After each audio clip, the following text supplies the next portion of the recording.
No one can dictate India, लेकिन हमें तो सारे डिक्टेट कर लेते हैं। ये फर्क है भारत और पाकिस्तान में। भारत फैसला करता है, पूछता नहीं है।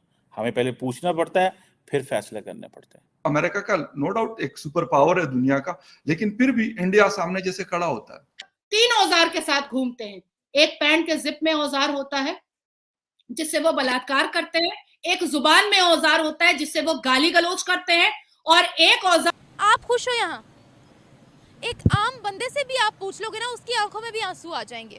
दूसरे जो पावर्स होते हैं उनकी बात सुनते हैं और उस तरह करते भी जिस तरह वो चाहते हैं। बात करूंगी मैं भारत की। हिंदुस्तान तेज तरीन तरक्की कर रहा है, वजह क्या है? दोस्तों, ऐसे लगता है कि पाकिस्तान को जब जिसका दिल करता है वो डिक्टेट कर लेता है। कभी हमें सऊदी अरब कह देता है, कभी ईरान कह देता था, कभी हमें अमेरिका कह देता है कि ये ना करो। ताल्लुक तो वही है जो इंडिया और अमेरिका का। पाकिस्तान और अमेरिका का क्या ताल्लुक है? इंडिया और अमेरिका के ताल्लुक में ये है कि आप रशिया से S-400 लेंगे तो अमेरिकन कुछ भी नहीं कहेंगे। अगर आप रशिया से तेल लेते हैं तो यूरोप और अमेरिका को कुछ नहीं कहेगा। हाँ, अगर पाकिस्तान लेगा तो मसला होगा। अगर भारत जो है उसको कोई मुल्क डिक्टेट नहीं कर सकता। जब मर्जी जिसका दिल करता है इंडियन अमेरिकन एम्बेसडर को समन कर लेते हैं भाई। वो no one can dictate India, लेकिन हमें तो सारे डिक्टेट कर लेते हैं। ये फर्क है भारत और पाकिस्तान में। भारत फैसला करता है, पूछता नहीं है। हमें पहले पूछना पड़ता है, फिर फैसले करने पड़ते हैं। हम नहीं कर सकते फैसला। हम फैसला करेंगे तो हम मारे जाएंगे। भारत फैसला करके बताता है दुनिया को। हमें फैसला करने से पहले दुनिया से पूछना पड़ता है कि पायना कर लो ये बी लाइक इंडिया। अमेरिकी कांग्रेस ने कानून बना दिया। उन्होंने कहा भाईजान S-400 नहीं लेना। उन्होंने पूछा ही नहीं। उन्होंने कहा आप कौन होते हैं हमसे पूछ, हमें ये बताने वाले, नहीं लेना। ले लिया। उनके पास एक कानून था, खुद ही वेवर दे दिया।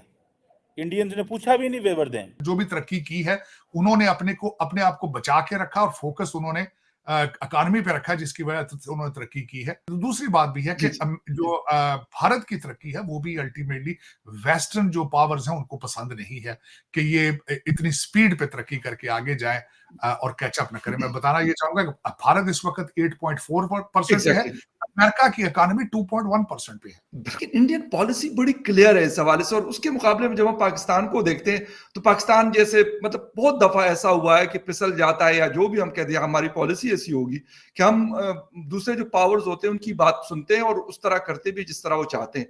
तो आपको सर लगता है कि इंडिया को अभी दोबारा से उस तरह का प्रेशर आ सकता है? जब आप कंपेयर करते हैं, एक तो पाकिस्तान का कंपैरिजन इसलिए नहीं बनता, आपकी फॉरेन पॉलिसी सिर्फ ये है जहां से पैसे आए। आपकी foreign policy Indian government, Indian regime के अगर आप हमारे साथ इस तरह खेलोगे तो हम तुम्हारे साथ इस तरह खेलेंगे, तो तरक्की कर। लेकिन मैंने बिल्कुल डॉक्टर जयशंकर साहब ने फौरन जो रीबट किया है अमेरिकन एम्बेसडर की बात को, मैंने उसको भी देखा है। केजरीवाल साहब की उस पे भी बड़ा जवाब स्ट्रिक्ट दिया था। एक जूनियर ऑफिसर डिप्लोमेट को भी बुलाया गया था और फॉर 40 मिनट्स उनको वहां पे मतलब उनसे बात की गई थी।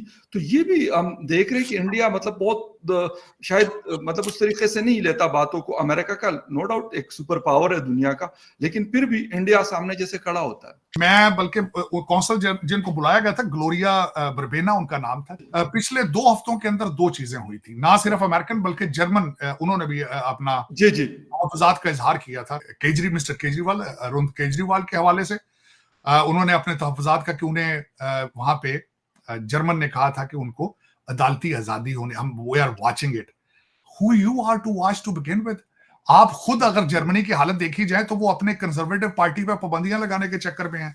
फिर ग्लोरिया बर्बीना को बुला के जो 40 मिनट, जितनी यहां पे मैं खासकर बताना चाहूंगा, आपने खुद जिस तरह फरमाया 40 मिनट बहुत लंबा पीरियड समझा जाता है डिप्लोमेटिक मीटिंग के लिए, जब हालात टेंस हो। और जो 3 चीजें मैं यहां मेंशन करना चाहूंगा जो उन्होंने भारतीय उनके साथ डिस्कस करते रहे, जो अंदर बताया गया था।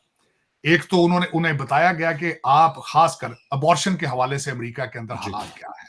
दूसरी बात डिस्कस की गई थी कि बॉर्डर के ऊपर आपने खुद जो मैक्सिकन बच्चे हैं या स्पेनिश बच्चों को आप केजेस में रखते हैं। तीसरी उन्होंने बात की थी डोनाल्ड ट्रंप को कितनी ज्यादा वहां पे जो हालात हैं, जिस तरीके से अनइलेक्टेड रूलिंग एलीट और अदालतें, और जिस तरीके से आप उनको कॉर्नर कर रहे हैं 6 जनवरी के बहाने से, जिस तरीके से 18-18 साल की सजाएं दे रहे हैं, किस तरह की जमहूरियत है और आपकी जुडिशरी कितना इंसाफ दे रही है।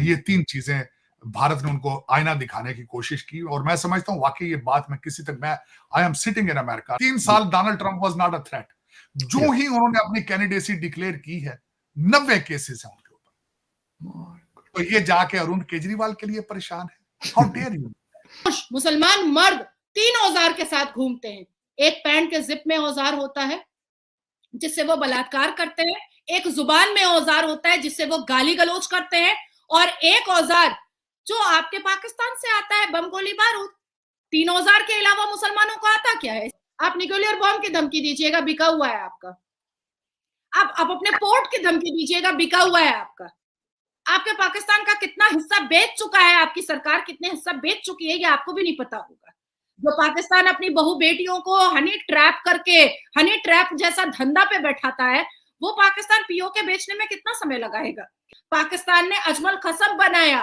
पाकिस्तान ने हाफिज सईद बनाया पाकिस्तान ने यासिन मलिक बनाया पाकिस्तान ने याकूब मेमन बनाया पाकिस्तान ने लश्कर तैयबा बनाया पाकिस्तान ने अलकायदा बनाया हनी ट्रैप जैसा धंधा स्टार्ट किया पाकिस्तान ने और आज देखो पाकिस्तान में जब 23.7% माइनॉरिटी खत्म हो चुके हैं तो आप एक दूसरे को मार रहे हो क्योंकि भारत हमें नुकसान पहुंचाने की कोशिश करता रहता है क्या नुकसान पहुंचाया ये बताएं बस हो गई अभी तक कितना पाकिस्तान उन्होंने तबाह किया है क्या किया उन्होंने ये बता दें जंगें हुई हैं हमारी उनके जंगें स्टार्ट हमने की थी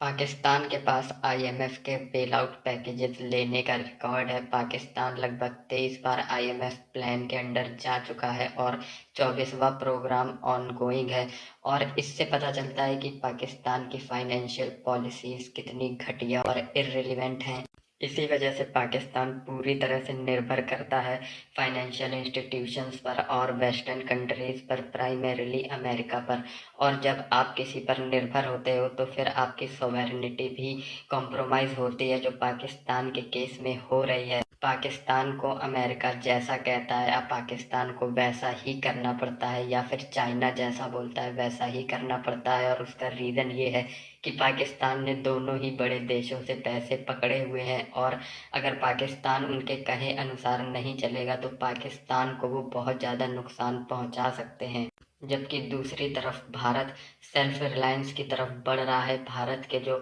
एक्सपोर्ट हैं वो बढ़ रहे हैं वो फिर चाहे डिफेंस एक्सपोर्ट्स हो सर्विसेज एंड गुड्स हो या फिर आईटी सेक्टर के एक्सपोर्ट्स हो इसके अलावा भारत हर फील्ड में सेल्फ रिलायंस की तरफ बढ़ रहा है और जब एक कंट्री सेल्फ रिलायंट हो जाता है तो वो किसी की भी बात सुनने के लिए बाध्य नहीं होता और वही भारत के केस में है इस पर पाकिस्तानी मीडिया का कहना है कि एक तरफ भारत जहां अमेरिका जैसे सुपर पावर देश की भी नहीं सुनता और वही करता है जो उसका मन होता है और जो उसके लोगों के लिए सही होता है वहीं दूसरी तरफ पाकिस्तान पूरी तरह से अमेरिका और चाइना के पैरों में लेटा हुआ है और उनके रहमो करम पर जिंदा है अगर वो कल को चाहे कि पाकिस्तान के अंदर कोई भी फाइनेंशियल क्राइसिस और मज़ीद तेज़ हो तो वो तेज़ हो जाएगा और हम भारत की तरह अपने फ़ैसले खुद क्यों नहीं ले सकते और इसका सीधा सीधा रीज़न ये है कि जब एक कंट्री पूरी तरह से किसी पर निर्भर होगा तो वो अपने फ़ैसले कभी भी इंडिपेंडेंटली नहीं ले सकता और पाकिस्तान का यही केस है पाकिस्तान आने वाले कई सालों में अपने फ़ैसले नहीं ले पाएगा क्योंकि पाकिस्तान के ऊपर जितना डेट है वो आने वाले कई सालों तक पूरा किसी भी क्राइटेरिया में पाकिस्तान नहीं कर सकता